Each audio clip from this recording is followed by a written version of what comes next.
हमारे एक सेठ जी थे जो लोहे और सीमेंट का बड़ा व्यापार करते थे।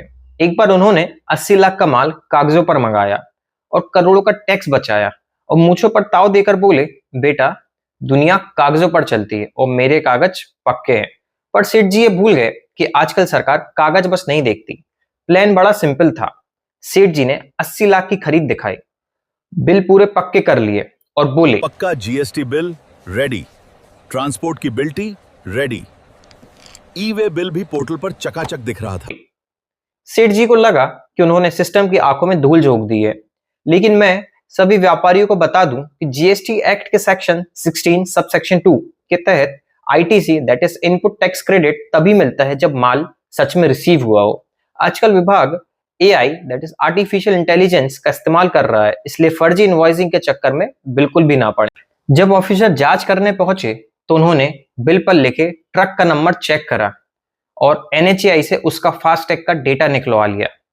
पता चला कि जिस ट्रक को रायपुर से जबलपुर जाना था, उसने रास्ते का एक भी टोल क्रॉस ही नहीं किया। मतलब माल सड़क पर आया ही नहीं, सिर्फ हवा में उड़कर पहुंचा। और असली कॉमेडी तो तब हुई जब आरटीओ की वेबसाइट पर उस गाड़ी का नंबर चेक किया गया, तो जिस गाड़ी को कागजों पर 10 चक्का ट्रक बताया गया था, वो असल में इंदौर की एक होंडा एक्टिवा निकली। अब बताओ, सेठ जी की स्कूटी पर 80 लाख का सरिया और सीमेंट कब से आने लगा? देखिए व्यापारियों, सेक्शन 122 में भारी पेनाल्टी और सेक्शन 132 के तहत गिरफ्तारी तक का प्रावधान है। आज के दौर में स्मार्ट व्यापारी वो नहीं जो टैक्स चुराए, बल्कि वो है जो सही तरीके से टैक्स बचाए।